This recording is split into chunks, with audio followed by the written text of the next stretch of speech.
Les he estado predicando las últimas veces acerca de la importancia de escudriñar las Escrituras y sobre todo porque en ellas se finca la vida, la transformación del carácter y tantas cosas que son necesarias para poder contestar la pregunta que se hizo en la lectura bíblica, que el gran día de su ira ha llegado: ¿quién podrá sostenerse en pie?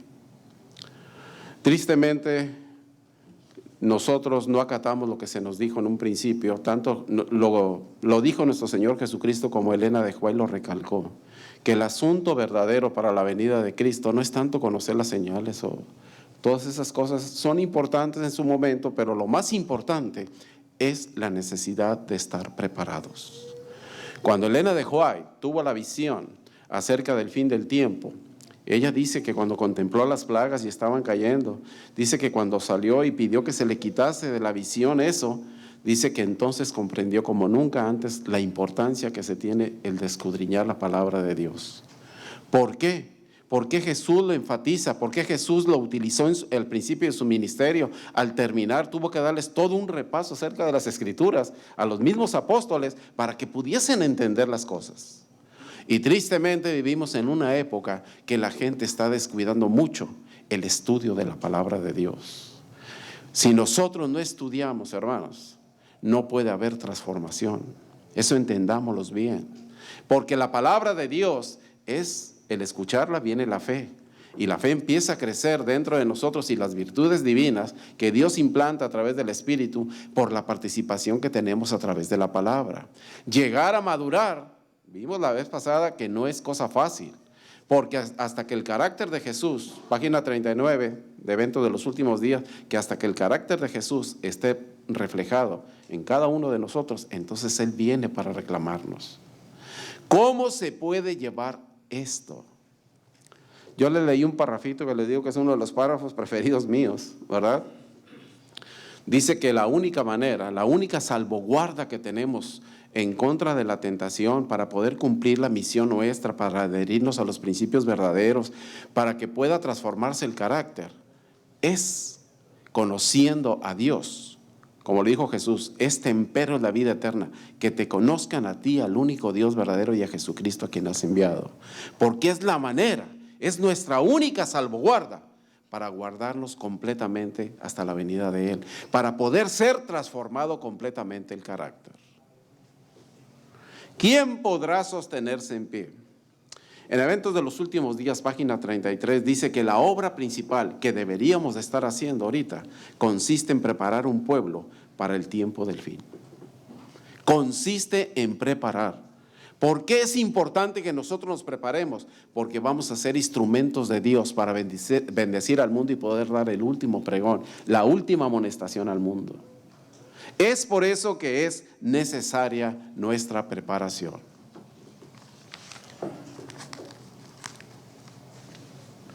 Ahora bien, la última vez leímos un texto que se encuentra en Oseas 4:6. Dice: mi pueblo pereció porque le faltó ¿qué? Conocimiento. ¿Qué tipo de conocimiento? ¿Teórico? ¿De profecías? ¿De doctrinas bíblicas? Dice que nosotros, primera de Pedro, capítulo 2, verso 9, dice que nosotros hemos sido llamados a anunciar las virtudes de aquel que nos llamó de las tinieblas a su luz admirable. Nosotros deberíamos de ser conocedores perfectos de lo que son las virtudes de Cristo. ¿Usted las conoce? ¿Usted son las cosas que transmite? Porque podrá conocer profecía, podrá conocer muchas cosas, pero si no tienes amor, de nada sirve. El fundamento del último mensaje del Evangelio eterno que se tiene que predicar a toda nación, tribu, pueblo y lengua es una revelación, dice la señora White, del carácter del amor de Dios. Eso es lo que el mundo necesita. Ahora bien, ¿cuánto estamos nosotros progresando en esto? Voy a leer una cita que se encuentra en el Deseo de todas las gentes, página 625. Dios es glorificado mediante las acciones, dice, de su pueblo y por el carácter que éste desarrolla. Note bien que Dios está al tanto de las acciones que hacemos y del carácter que se está desarrollando dentro de uno. De tal manera que dice, el honor de Dios y el honor de Cristo están comprometidos en la perfección del carácter de su pueblo. Dios ha comprometido, fíjese bien, a perfeccionar el carácter de Él en la vida de cada uno de nosotros. Por eso Primera de Tesalonicenses 5:24 dice, fiel es Él que te ha llamado, el cual también lo va a hacer. Dios ha prometido recibir o presentarse a sí mismo una iglesia pura y sin mancha. Y usted y yo no vamos a ser el obstáculo para que se cumpla esa realidad divina. Dios lo va a realizar, con nosotros, sin nosotros o a pesar de nosotros. Eso necesitamos entenderlo bien. ¿Qué tanto conocimiento tengo yo? Usted sabe, cuando tengo oportunidad, hoy en la tarde lea Patriarcas y Profetas, la rebelión de Lucifer en el cielo. Ahí está en el capítulo 1. Luego. ¿Usted sabe por qué se presentó el pecado en el cielo? ¿Sabe lo que dice Elena de White una vez que explica toda la envidia y el coraje que le tenía a Cristo y todo eso? Y dice, todo fue porque se comprendió mal a Dios. Todo fue porque se entendió, no se le conoció bien a Dios. Se le entendió mal. Cuando tenga oportunidad, vea la caída del hombre, ahí en el Edén, y va a encontrar lo mismo. ¿Por qué cayó Adán y Eva y por qué rechazaron lo de Dios? ¿Sabe por qué?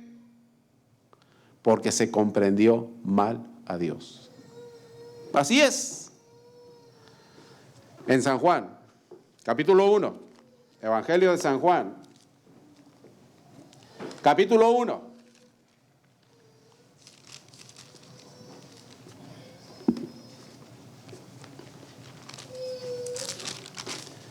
Verso 10.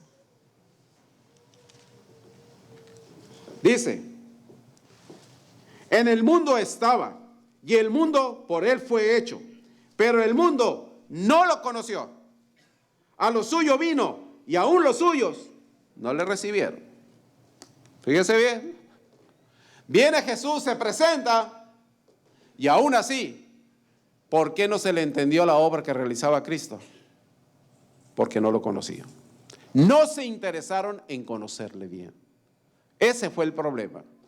Más, en San Juan capítulo 7, verso 27, está hablando acerca de Cristo y dice, ¿es este el Cristo? Hace la pregunta ahí en el encabezado del párrafo.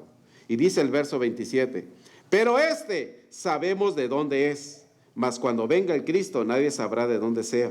Jesús entonces, enseñando en el templo, alzó la voz y dijo, a mí me conocéis y sabéis de dónde soy. Y yo no he venido de mí mismo, pero el que me envió es verdadero, a quien vosotros no conocéis. Pero yo le conozco porque de él procedo y él me envió. Entonces procuraban prenderle, pero ninguno le echó mano, porque aún no había llegado su hora.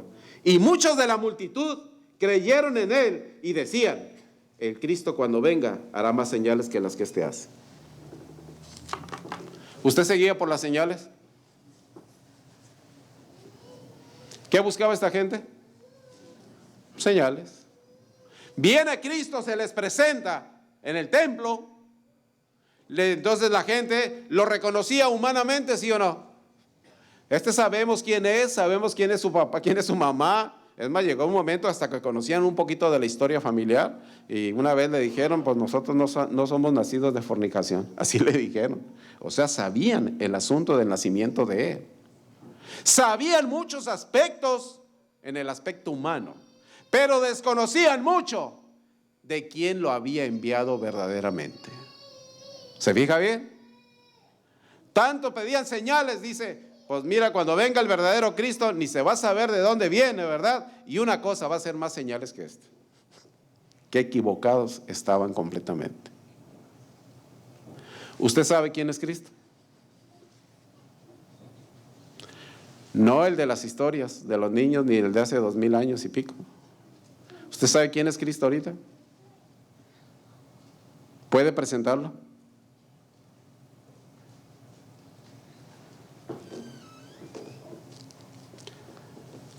San Juan capítulo 14.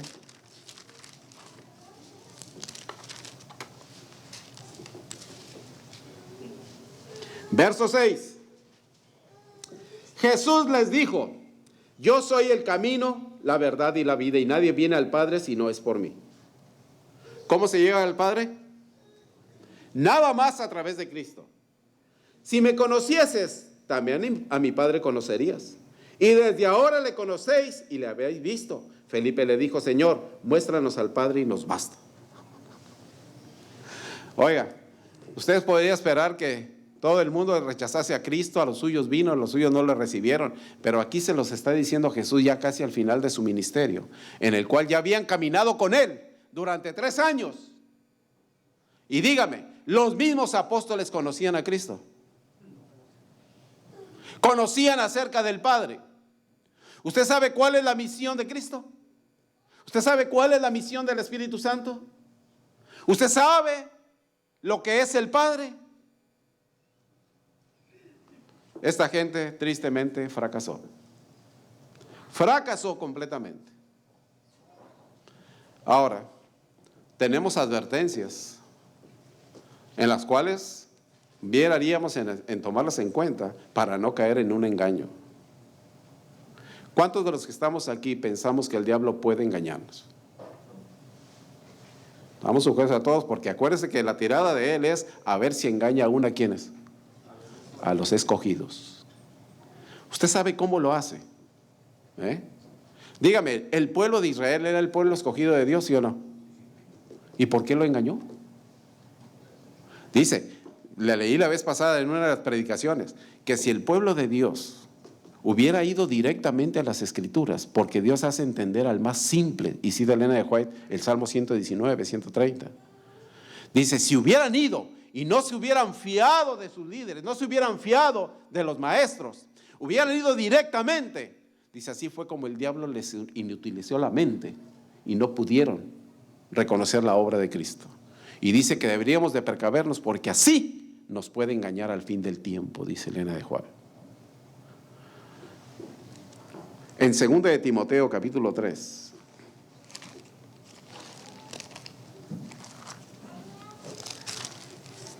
Verso 1. Dice lo siguiente. 2 de Timoteo 3:1. También debes de saber esto, que en los postreros días vendrán tiempos peligrosos. Porque habrá hombres amadores de sí mismos, ávaros, vanagloriosos, soberbios, blasfemos y desobedientes a los padres, ingratos e impíos, sin afecto natural, implacables, calumniadores, intemperantes, crueles, aborrecedores de lo bueno, traidores, impetuosos, infatuados, amadores de los deleites más que de Dios.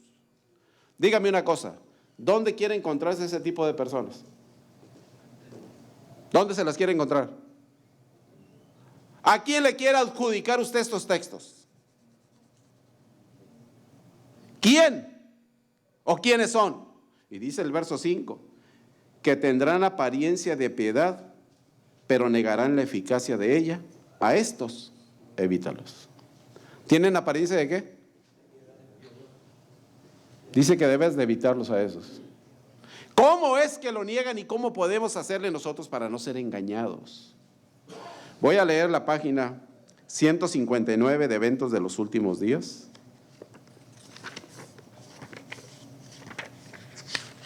Dice lo siguiente: engaños satánicos de los últimos días, así se llama el capítulo. Nos acercamos al fin de la historia de esta tierra y Satanás está trabajando como nunca antes. La palabra de Dios declara que cuando convenga el propósito del enemigo, a través de sus agentes, va a manifestar un poder tan grande, bajo una apariencia de cristianismo, que engañará, si fuese posible, aún a los escogidos. Dice que cuando convenga el propósito de Satanás va a ser una apariencia de piedad. O sea, haga cuenta, está citando lo mismo que Pablo, aquí a Timoteo. Y usted dice, ¿cómo? Y usted siempre se lo está adjudicando a esto, a la gente del mundo, se lo está adjudicando a la gente de otras denominaciones. Que yo sepa, el diablo le interesa todo el universo, pero cuando se concentró para engañar al pueblo de Dios, o cuando se ensañó en contra de Adán y Eva, Satanás no estaba lejos, estaba bien cerquitas y estaba dentro. ¿Para que sí? Bueno, dice, pero su obra será aceptada como manifestación divina. La fortaleza más poderosa del vicio en nuestro mundo no es la vida inicua del pecador abandonado o de un paria degradado. O sea, no es el drogadicto, no es este. No, dice ese, ni siquiera le debes de temer. No, es la vida que parece virtuosa, honorable, noble, pero en la cual se fomenta un pecado y se abriga un vicio. El daño más terrible es aquel que te aparenta, pero que tiene guardado un vicio o un pecado. El genio, tú puedes admirar el genio y el carácter de la persona, el talento, puedes admirar la simpatía, hasta las acciones generosas, hasta las acciones bondadosas. Todas pueden llegar a ser así lazos de Satanás para atraer a las almas al precipicio y a la ruina. ¿No está bien? Gente que aparenta completamente. Y ellos son los mejores instrumentos del diablo para poder engañar, si se puede, a los escogidos. Y entonces termina así. Así que tienes mucho más que temer de enemigos internos que de externos. ¿Dónde quieres encontrártelos? ¿Dónde creen que puede hacer el engaño el diablo? Con gente de adentro más que la gente de afuera.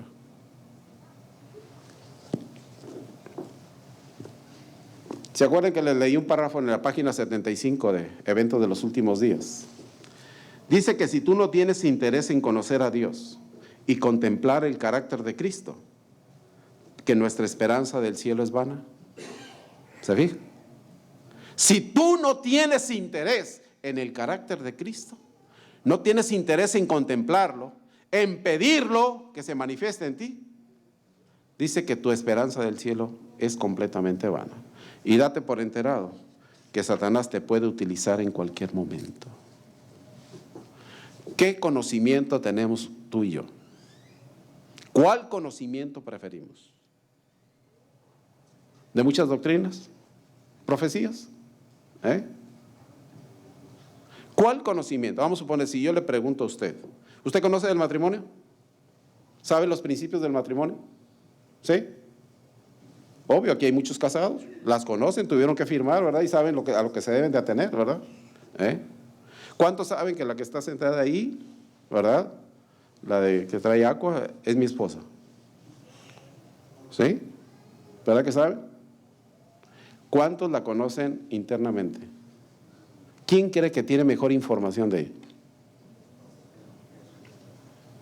¿Y sabe por qué?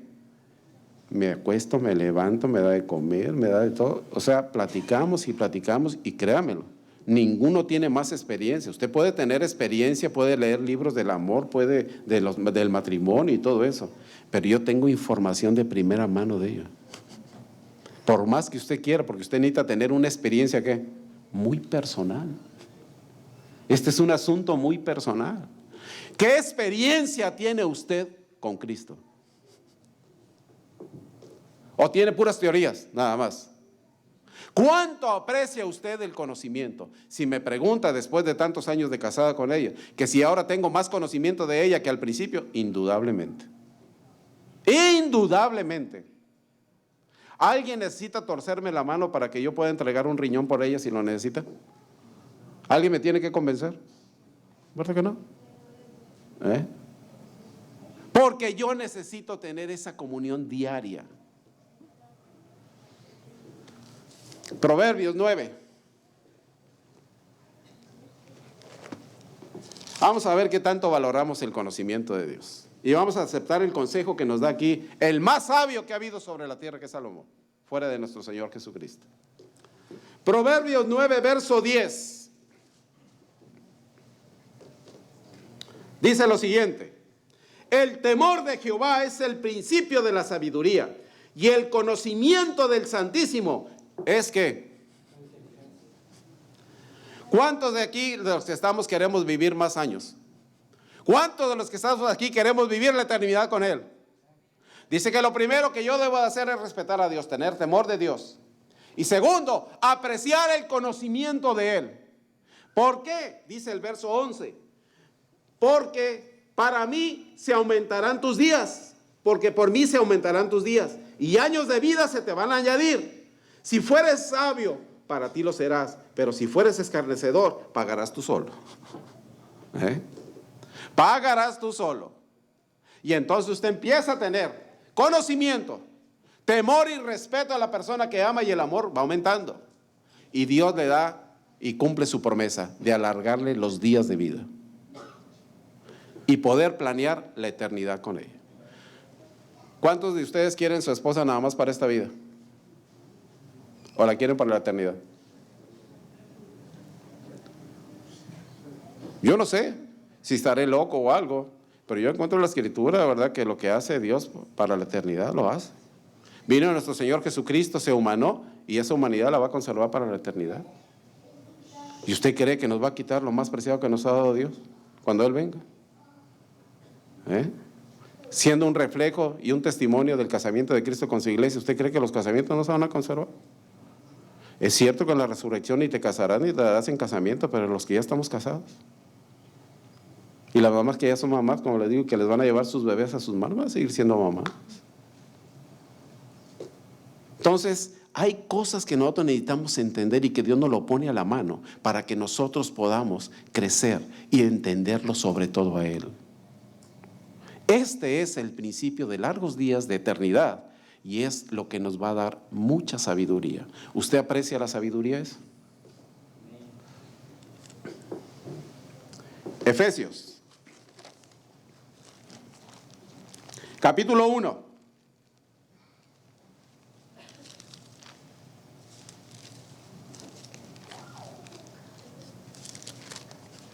Dice lo siguiente en Efesios 1. Y grábese esto para cuando pida oración. Cuando usted vaya a orar, ruegue esto principalmente. Efesios capítulo 1, verso 16. Dice San Pablo: no ceso de darle gracias por vosotros, haciendo memoria de vosotros en mis oraciones. ¿Cuáles eran las oraciones de Pablo? Para que el Dios de nuestro Señor Jesucristo, el Padre de gloria, os dé espíritu de sabiduría y de revelación en el conocimiento de Él. ¿Por qué oraba? ¿Qué era lo que le motivaba a orar? Que Dios nos diera espíritu de mucha sabiduría y del conocimiento de Él, acerca de quién es Dios, acerca de quién es el Padre. Dele ahí a Filipenses, capítulo 1, verso 9. Y esto pido en oración, que vuestro amor, note bien, que vuestro amor abunde aún más y más en ciencia y en todo conocimiento. ¿Cuál era la petición de él para los de Filipos? No nada más que tuvieran sabiduría, sino conocimiento, que tuvieran ciencia, que vayan abundando cada vez más en amor, pero tener un conocimiento de él. Colosenses, allá adelante, capítulo 1, verso 9. Por lo cual también nosotros, desde el día que lo oímos, no cesamos de orar por vosotros y de pedir que seáis llenos del conocimiento de su voluntad en toda sabiduría e inteligencia espiritual, para que andes como es digno del Señor, agradándole en todo, llevando fruto en toda buena obra y creciendo ¿en qué? En el conocimiento de Dios. Ustedes vean, o están al principio de las cartas de los apóstoles, como Pedro al final, y dice: es necesario que crezcamos en la gracia y en el conocimiento de nuestro Señor Jesucristo. Siempre, siempre está pidiendo eso. Acuérdese, le vuelvo a reiterar, nuestra única seguridad consiste en conocer a Dios tal como Él se revela en las Escrituras. No de segunda mano. Usted tiene que ir a alimentarse si quiere crecer, si quiere madurar y tener una relación constante con Él. Bueno, ¿dónde comenzar? Esto hay que pedírselo a Dios. Y hay que pedirle que nos dé mayor sabiduría, mayor consejo, ¿verdad? Mayor conocimiento acerca de Él. En San Mateo, capítulo 11.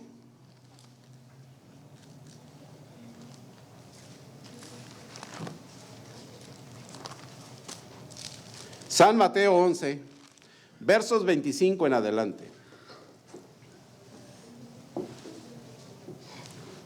En aquel tiempo Respondiendo Jesús dijo: Te alabo, Padre, Señor del cielo y de la tierra, porque escondiste estas cosas de los sabios y de los entendidos, y las revelaste a los niños. Sí, Padre, porque así te agradó.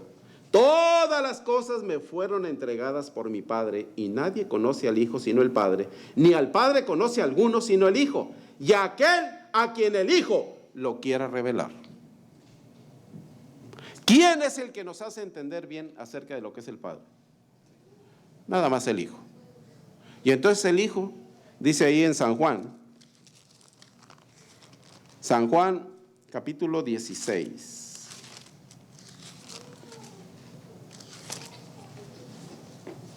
Una vez que habla que viene el Espíritu Santo, dice, verso 13, San Juan 16, 13. Pero cuando venga el Espíritu de verdad, Él los va a guiar a toda la verdad. ¿A cuánta verdad? Toda. Porque no hablará por su propia cuenta, sino que hablará todo lo que oyere, y os hará saber aún las cosas que habrán de venir. Versículo 14.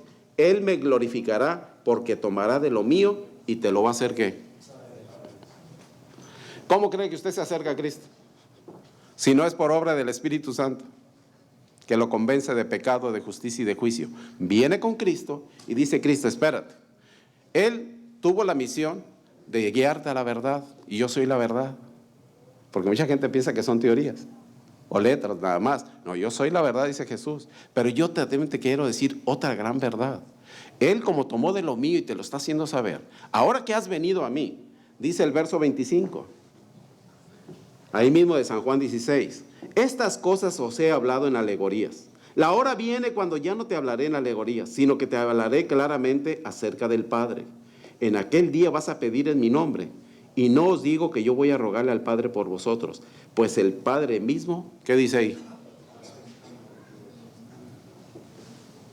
Entonces usted acude a Cristo y viene y hace su oración pidiéndole sabiduría, conocimiento de Dios, y viene Cristo y dice: Padre, Él quiere tener un conocimiento más exacto de tuyo y de mío, porque esta es la vida eterna, que te conozcan a ti, el único verdadero.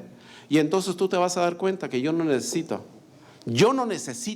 abogar por ti, porque te vas a dar cuenta que el mismo Padre te ama. Es más, dice San Juan 6:37, lo que me diera el Padre, lo que me da el Padre vendrá a mí, y el que viene a mí, yo no le echo fuera. ¿Se fija bien lo que dice? Yo no le echo fuera. Usted viene por el Espíritu hacia Cristo. Entonces Cristo lo conduce hacia el Padre y dice: mira, tú lo vas a sentir que el Padre mismo te ama. ¿Por qué cree que 1 Corintios, capítulo 2, verso 5 dice: para que tu fe no esté fundada en la sabiduría de los hombres, sino en el poder de Dios? ¿Qué es? Entonces sigue diciendo más adelante, dice: Dios destinó entonces sabiduría desde antes de la fundación de este mundo, la que ninguno de los príncipes conoció, porque si lo hubieran conocido, nunca hubieran crucificado al Señor de gloria.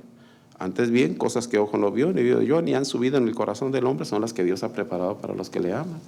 ¿Quién conoce las cosas profundas de Dios si no es el Espíritu de Dios que mora en él? ¿Verdad que así dice? ¿Quién conoce las cosas profundas del hombre si no es el Espíritu que mora también en él? Pues Dios dice que nos concedió el Espíritu para conocer lo más profundo de Dios. Dice: y todo lo que Dios nos ha concedido. Y luego remata así. Dice: pues nosotros tenemos la mente de Cristo. ¡Qué privilegio! ¡Qué privilegio! Que el principal revelador de quién era el Padre, que era Jesús, y a eso vino y esa fue su misión, nos concede el Espíritu para seguir conociendo lo que hay en el corazón del Padre. Cuando tú y yo nos acercamos a Él y que Él no nos echa fuera, entonces Él dice: Padre, sabiduría, dale vida, vida en abundancia, dale todo, porque el afán es querernos conocer. Y entonces yo les voy a revelar todo y yo voy a hacer que mi mente esté con ellos. ¿Se fija lo hermoso que es esto? ¿Cuánto de eso tú y yo conocemos? ¿Queremos conocerle más? Bueno, ¿dónde?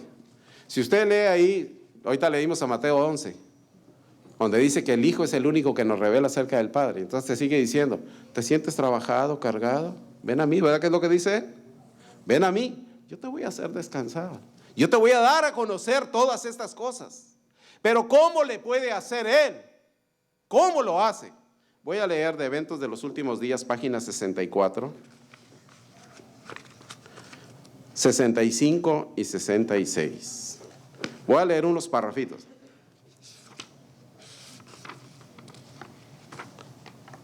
Dice: en esta época, precisamente antes de la segunda venida de Cristo en las nubes del cielo, debe de hacerse una obra como la que realizó Juan el Bautista. Se necesita hombres que preparen a un pueblo para que se mantenga firme en el gran día de Dios. ¿Se fija? ¿Quién podrá sostenerse en pie? Dice, se necesita hombres como Juan. Y aquí va a dar el remedio, ¿cómo hacerlo? Dice, pues al fin de dar un mensaje como el que dio Juan, debemos de tener una experiencia espiritual como la suya. La misma obra debe de efectuarse en nosotros. Y mire, debemos contemplar a Dios, porque al contemplarlo se pierde de vista el yo. ¿Por qué cree que Elena de White dice que nuestro principal enemigo no es el diablo?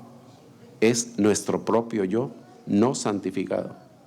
Y le vuelvo a repetir, debemos contemplar a Dios, porque al contemplarlo se pierde de vista el yo. Y entonces aquí hay otro parrafito que usted conoce muy bien. Sería bueno que cada día dedicásemos una hora de reflexión a la contemplación de la vida de Cristo. Debiéramos tomar punto por punto, dejar que la imaginación se posesione de cada escena, especialmente de las finales. Podemos dejar muchas malas costumbres momentáneamente, separarnos de Satanás, pero sin una relación vital con Dios, momento tras momento, seremos vencidos. Sin un conocimiento personal de Cristo y una continua comunión, estamos a merced del enemigo y al fin haremos lo que Él nos ordene. Necesitamos momento tras momento, porque la comunión con Dios no nada más te hace perder de vista el yo. Dice, la comunión con Dios te ennoblece el carácter y toda tu vida. Te va ennobleciendo. Pero momento tras momento.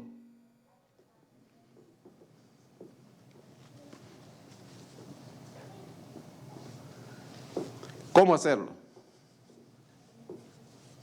¿A alguien de los que estamos aquí nos gusta morir? Usted se puede suicidar solo. Pero Jesús dice que para ser sus discípulos lo primero que tenemos que hacer es negarnos a nosotros mismos. Después dice que hay que tomar la cruz. ¿Alguien de los que está aquí se puede crucificar solo? ¿Verdad que no? ¿Verdad que usted necesita pedirlo? ¿Se fija que hay cosas que hay que pedirle a Dios? Déjenme platicarle una experiencia que hace algunos años atrás me pasó. Y no sé si algunos de ustedes ya las escucharon, ¿verdad? Pero para beneficio de los que nunca lo han escuchado. Yo empecé a crecer dentro de la iglesia adventista hace aproximadamente 37, 38 años. Y al principio, imagínense, yo recién recibido y todo fue maravilloso. Conocer el evangelio fue maravilloso. Dios sabe que fui fiel siempre en sus diezmos, mayordomía, todo empezó a prosperar enormemente. Dios me concedió bienes, me concedió todo. Me concedió el privilegio de venirme a este país de una manera maravillosa y milagrosa. Pero antes de venirme, yo estaba muy bien. Y todos mis amigos que yo tenía, se los dije la vez pasada, uno de los mejores consultores ahí en Monterrey, estaba en el edificio donde están los mejores especialistas de Monterrey. Ahí me concedió Dios el privilegio de tener un consultorio. Y no nada más eso, ¿no? Tenía el consultorio más grande y más hermoso, no es por nada de ahí, de ese edificio. Era el de mayor capacidad de todo. Sin embargo, llegó un momento que era tan próspero, que ayudaba a la gente y hacía eso, y caí en un engreimiento terrible. Pero empecé a ver ciertos textos en la Biblia que no concordaban con mi experiencia. Y yo decía, yo no he sabido qué es eso. Entonces una vez platicando con Dios, y me acuerdo muy bien, yo le dije, porque yo hacía cuenta, yo decía, pues yo realmente no creo sufrir ni mis hijos, ¿verdad? En un momento dado, ¿verdad? De tanta prosperidad que Dios me ha dado y la manera en que Dios me ha prosperado en todos los aspectos, aún de la iglesia y todo. Y yo seguía predicando, dando seminarios, estudios bíblicos, hacía de todo. Pero llegó un momento que a solas con Dios le dije, ¿sabes qué? Yo leo textos bíblicos que yo realmente no los he vivido, le digo. Y yo sé que la única manera de conocerte, pues ya te conocí en la prosperidad y así todo el mundo te aplaudimos. Y todo el mundo es muy bonito cuando viene la prosperidad. Pero yo veía que había cosas en la adversidad que yo no conocía. Yo no conocía. Entonces yo le dije, me acuerdo esa tarde, yo estaba en la tarde ahí en el consultorio, había terminado la consulta. Le dije, mira, todo ha sido bonito, Señor, todo ha sido muy próspero, todo ha sido perfecto hasta ahorita.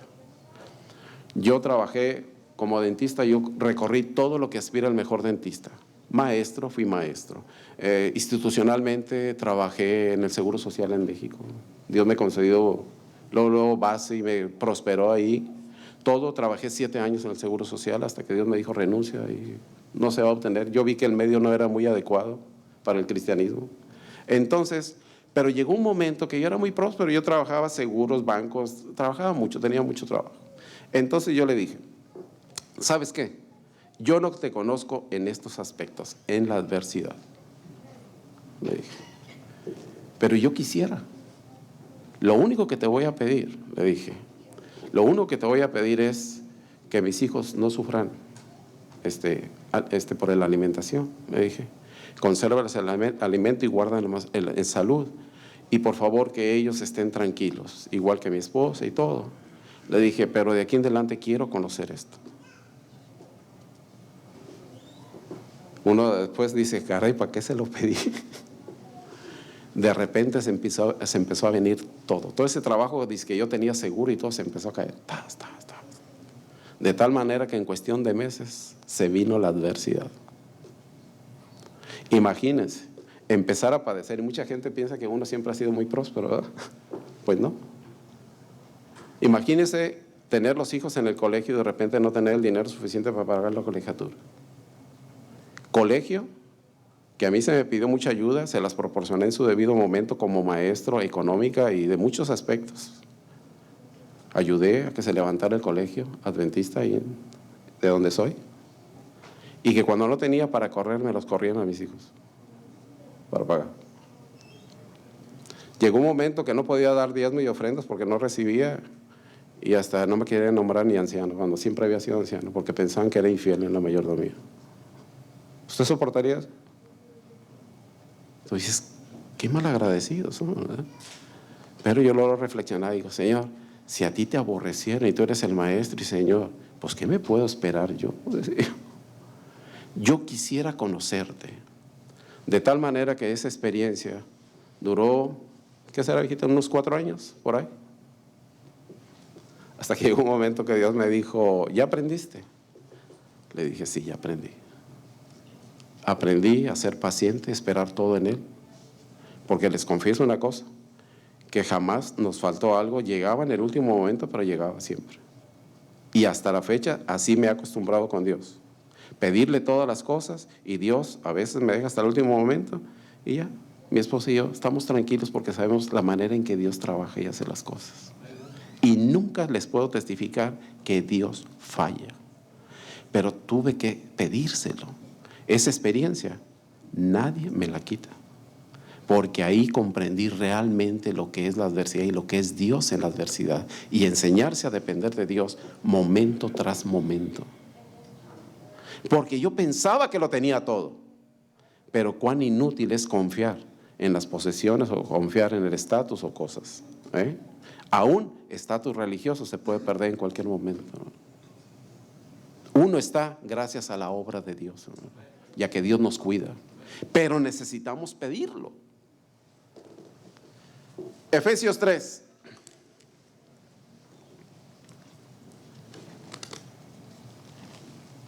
Efesios, capítulo 3. Verso 16 en adelante.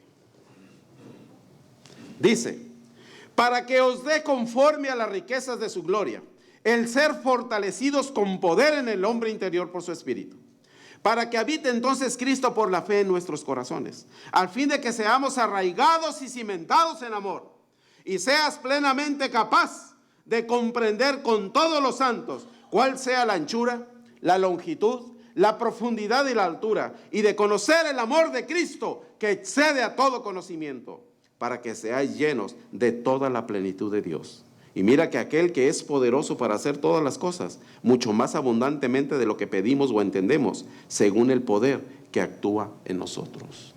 ¿Cuál es el límite que usted quiere ponerse para conocer de Dios? ¿Usted quiere conocer realmente el amor de Dios? ¿Dónde cree que Dios manifestó el amor? Eso fue lo que a mí me hizo reflexionar. Dice, la mayor manifestación del amor de Dios era cuando Jesús estaba pendiendo de la cruz. Y uno dice, ¿qué? ¿Te gusta eso? Necesitas pedírselo a Dios porque es el único que nos puede crucificar. ¿O quién cree que entregó a la muerte a Jesús? ¿Quién cree que lo entregó? ¿Los judíos? ¿Los romanos? Lea Hechos 2. Dice, por un anticipado conocimiento de Dios, Dios lo entregó. Dios fue el que lo entregó, porque no se hace nada en este mundo si Dios no quiere, hermanos. Ahora dígame, ¿a usted le gusta la muerte de Jesús? Pues dice que hemos muerto juntamente con Él. Para que los que vivimos ya no vivamos para sí, sino para qué. Se fija que necesitamos identificarnos y pedirle eso a Dios. Si es que queremos conocer toda la profundidad de Dios. Además, dice, no nada más porque Él es poderoso para hacernos ver todo esto. Dice, porque Él actúa plenamente dentro de nosotros, hermano. Él vuelve a repetir su vida dentro de nosotros. Capítulo 4 ahí de Efesios, verso 13.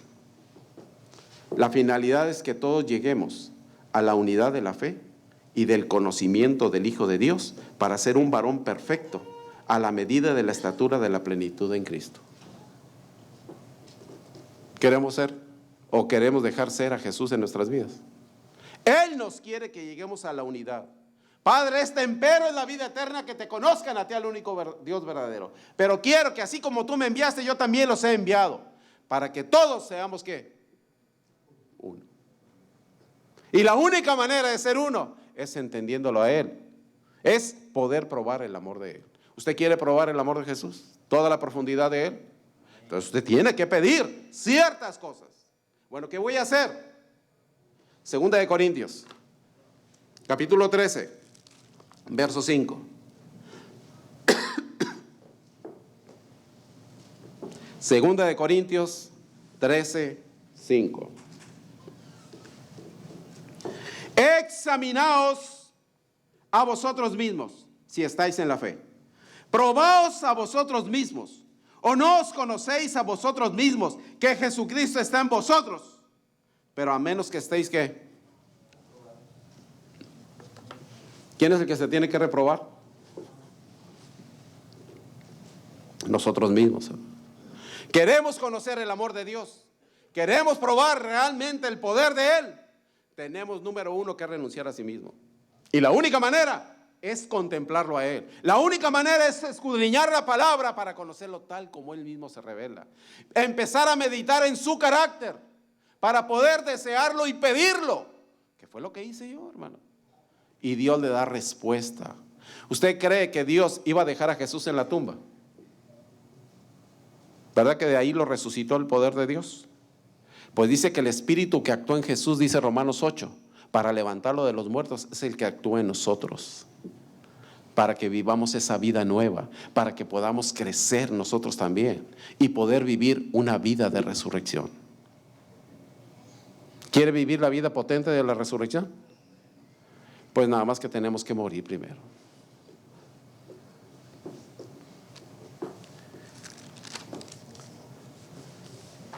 Filipenses, capítulo 3.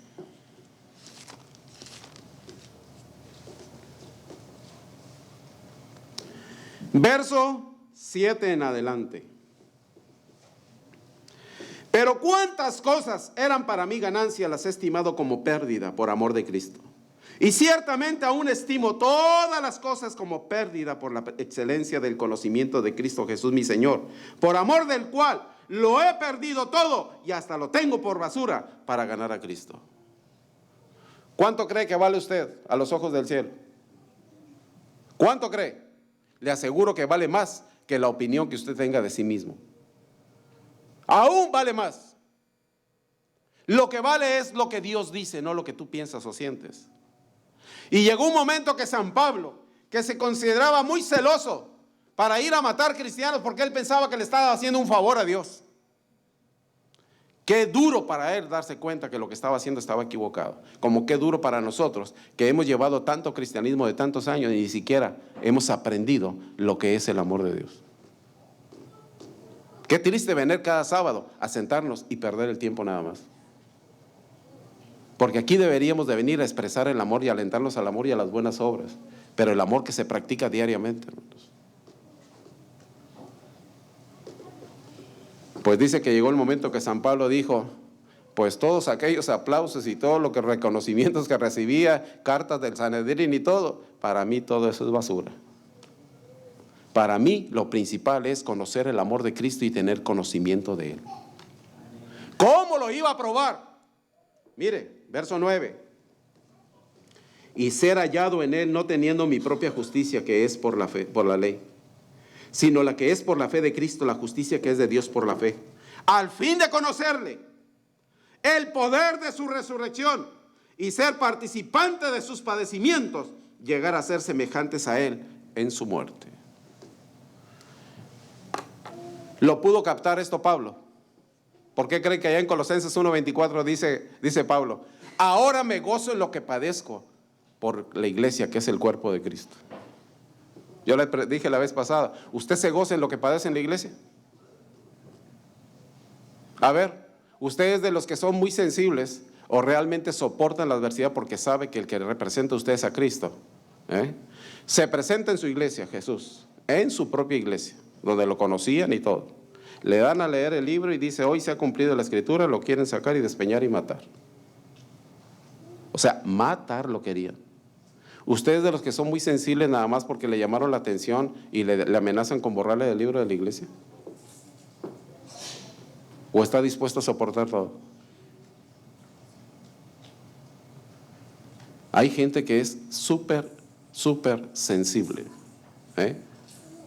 ¿Y saben por qué somos tan sensibles? Porque tenemos tan vivo nuestro yo.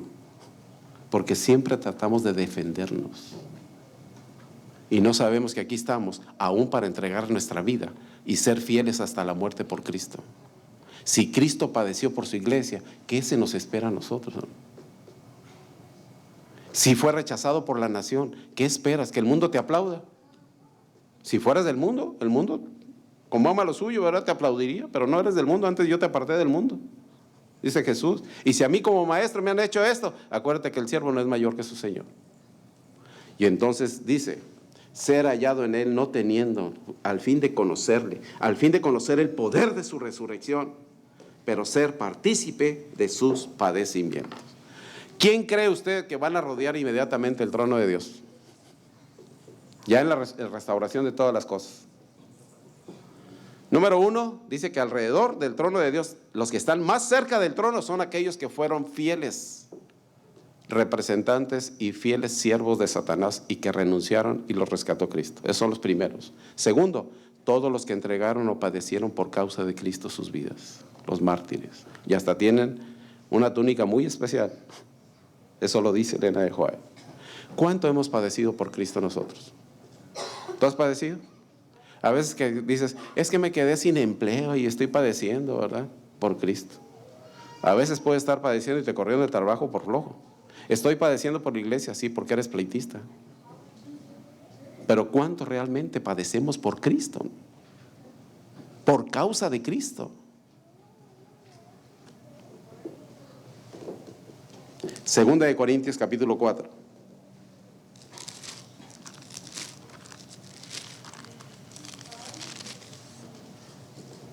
Verso 10. Segunda de Corintios 4:10. Llevando en el cuerpo siempre por todas partes la muerte de Jesús, para que también la vida de Jesús se manifieste en nuestros cuerpos. Porque nosotros que vivimos siempre, note bien lo que dice ahí, siempre estamos entregados a muerte por causa de Jesús, para que también la vida de Jesús se pueda manifestar en nuestra carne mortal, de manera que la muerte actúe en nosotros, pero en vosotros, ¿qué dice? ¿Cuántos queremos, vamos a suponer, les voy a poner un ejemplo, cuántos queremos que en nuestras casas las gentes vengan al conocimiento de la verdad y puedan entregar sus vidas a Cristo y puedan gozar de la vida de Cristo? ¿Sí lo queremos? ¿Cuántos queremos nutrirnos así fuerte espiritualmente? ¿Sabe usted que para hacer un buen pan primero tienen que machacar todo el triguito, verdad? Tiene que morir el trigo, ¿verdad? Para poder alimentarnos y darnos de comer y darnos vida. Esto mismo se aplica en el plano espiritual. Si el grano de trigo, dijo Jesús ahí en San Juan 12, no cae en tierra y muere, no puede llevar fruto. ¿Usted quiere fruto? Pídale a Dios que le enseñe a morir. Es más, pídale que le mate su yo. Pídale que le enseñe, que lo lleve a la cruz y lo crucifique. ¿Usted cree que Dios lo va a dejar ahí, tirado o en la cruz? De ahí lo va a levantar, porque el que se humilla, el principio del cielo es que el que se humilla será ¿qué? Enaltecido. Así que nunca busque ser enaltecido primero. Busque primero pedirle a Dios humillación. Yo prefiero, dice Pablo, que la muerte actúe en mí, pero que tú tengas la vida. Cuando tú veas que alguien viene a hacerte la vida imposible, tú callado como Jesús, ni siquiera abrió su boca. Como cordero fue llevado al matadero. Él no sabe que por más insultos y más cosas que te haga, tú al quebrantarte y dejar que Dios te quebrante, la vida del Espíritu y de Jesús sale de tu vida y entra en Él. Eso lo ignora Él. Y ese es el milagro de Dios, hermano. Siempre estamos entregados a muerte por causa de Jesús. Así que de aquí en adelante dice el verso 18 ahí de 2 de Corintios 4. No mirando a nosotros las cosas que se ven, sino las que no se ven. Pues las cosas que se ven son temporales, pero las que no se ven, esas son las eternas. Y esa es la que Dios quiere que nosotros conozcamos, hermano. Y esas cosas se piden y Dios nos da la experiencia para poderlas vivir, hermano. ¿Qué debemos de hacer? Ya vimos que tenemos que ir con Cristo si nos sentimos cargados y fatigados. Él concede el Espíritu Santo para llevarnos a Él y Él nos conduce al Padre. Y te vas a dar cuenta de todo el amor del Padre, porque el amor del Padre y la benignidad es la que nos guía al arrepentimiento, hermanos. Voy a terminar. 2 de Corintios capítulo 10. Vamos a ver qué es lo que tenemos que hacer, algo práctico. 2 de Corintios capítulo 10 verso 3. Pues aunque andamos en la carne, no militamos según la carne. Porque las armas de nuestra milicia no son carnales, sino son poderosas en Dios para la destrucción de fortalezas. Derribando argumentos, toda altivez que se levanta contra el conocimiento de Dios. Y llevando cautivo todo pensamiento en obediencia a ¿quién? Cuando te surja cualquier pensamiento, hermano, siempre, córrele con Cristo. Llévalo en obediencia a Cristo. Cuando te asalte Satanás y te empieza a querer meter dudas o querer envalentonarte para ir a pelear o cualquier cosa, tú detente inmediatamente y llévate cautivo tu pensamiento hacia Cristo. Dice Elena de White, página 71 de Eventos de los Últimos Días.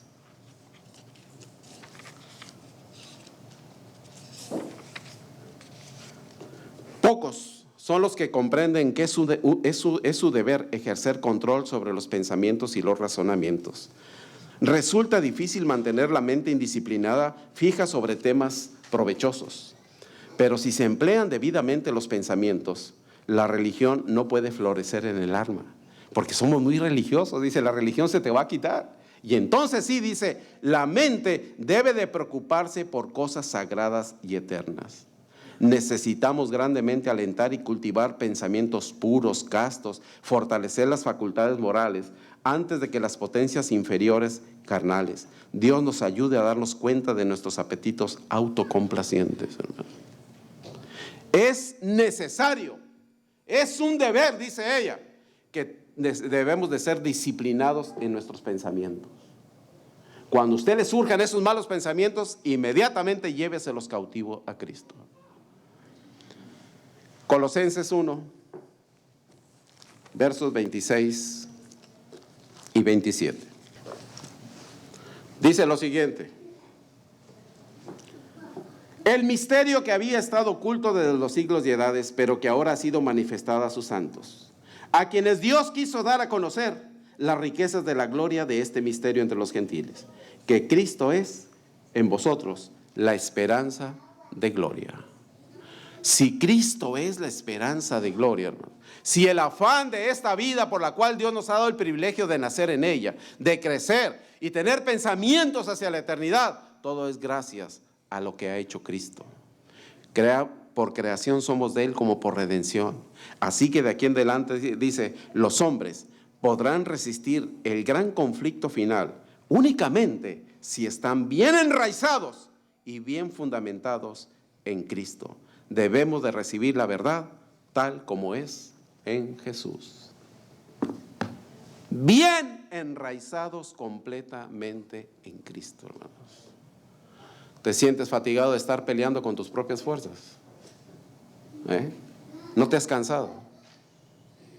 ¿Por qué mejor no llevas cautivo tu pensamiento a Cristo y le pides las cosas? ¿Te altera porque ves que este mundo se está convulsionando? Este mundo va a llegar pronto a su final. Si el diablo ya se las ingenió, y acuérdense que todo va a salir a partir de esta nación para el mundo entero. Y miren, nomás le digo para que se aperciban. Hay dos cosas fundamentales que Dios dio para que lo conociéramos a Él, y para bendición y beneficio del hombre. Y usted va al Edén, las dos cosas que Dios dio fue el matrimonio y el sábado. ¿Cierto o no?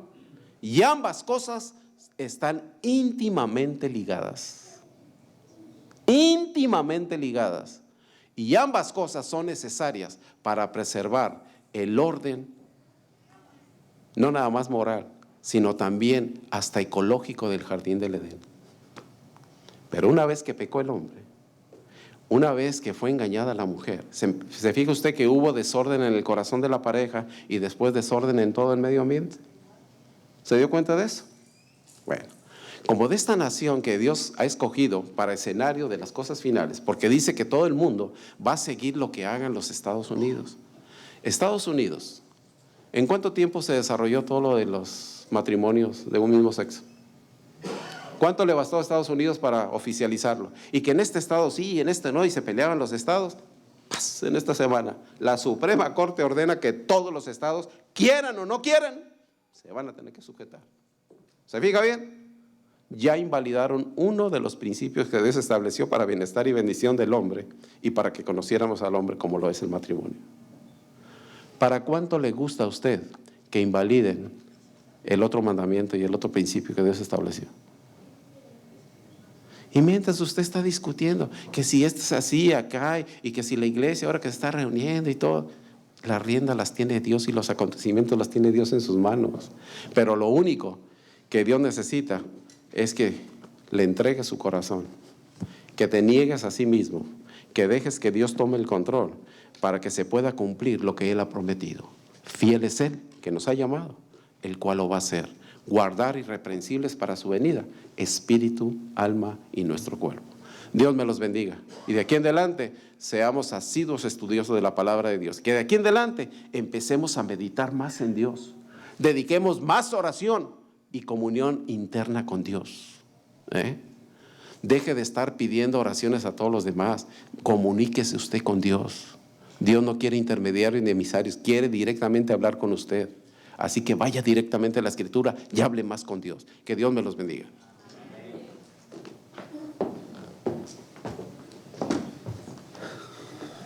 Gracias, doctor, por este lindo mensaje, precioso. Vamos a terminar, vamos a ponernos de pie y vamos a cantar el 414. 414.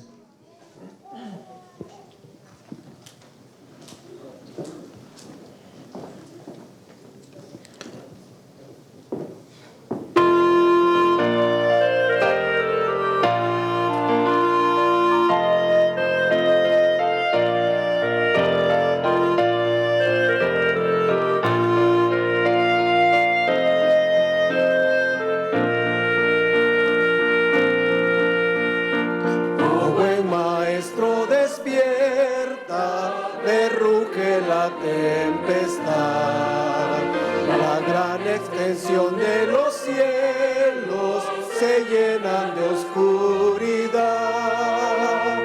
No ves que aquí perecemos, puedes dormir así. Con el mar agitado nos abre profundo sepulcro. solas oirán tu voz. Haya paz. Calma las iras del negro mar, las luchas del alma las hace cesar, y así la barquilla va el Señor, hundirse no puede en el mar traidor. Doquier se cumpla tu voluntad, haya paz, tu voz resuena en la inmensidad, paz, haya paz. Despavorido maestro, te busco con ansiedad, mi alma angustiada se abate, arrecia la tempestad. Pasa el pecado a torrentes sobre mi frágil ser, y perezco maestro, oh quiéreme socorrer. Los vientos, las olas oirán tu voz, haya paz. Calma las iras del negro mar, las luchas, las almas las hace cesar, y así la barquilla va el Señor, hundirse no puede en el mar traidor. Doquier se cumpla tu voluntad, haya paz, tu voz resuena en la inmensidad, paz, haya paz. Vino la calma, maestro, los vientos no rugen ya, y sobre el cristal de las aguas el sol resplandecerá.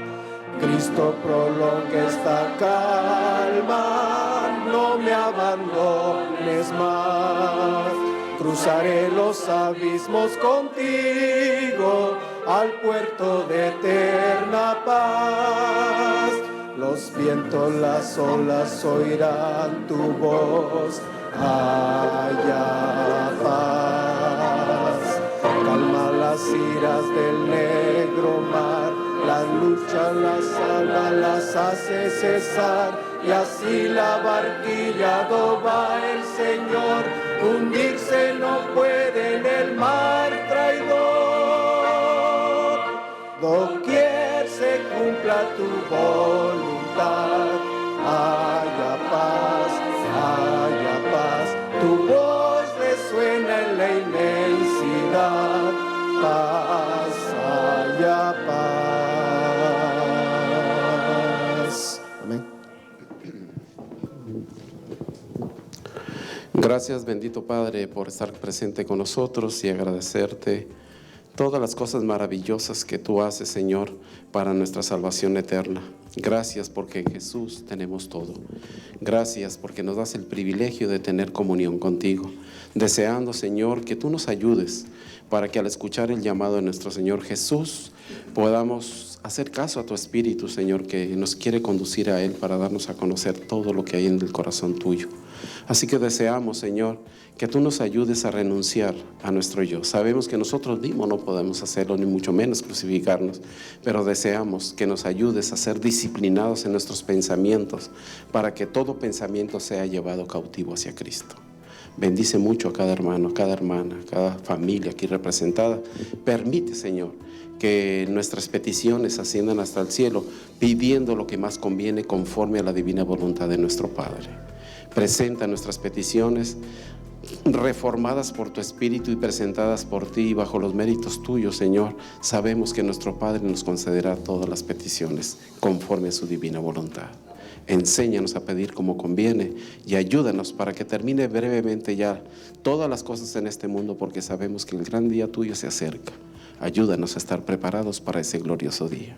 Gracias por ser el autor y el consumador de nuestra fe. Y gracias por todos los medios que has provisto para que guardarnos en paz y sin mancha hasta aquel glorioso día. Gracias porque los méritos de Jesús y su sangre, Padre, hablan siempre muy bien a nuestro favor. Y gracias por aceptarnos. En el nombre de Él te lo pedimos y mucho te lo agradecemos. Amén.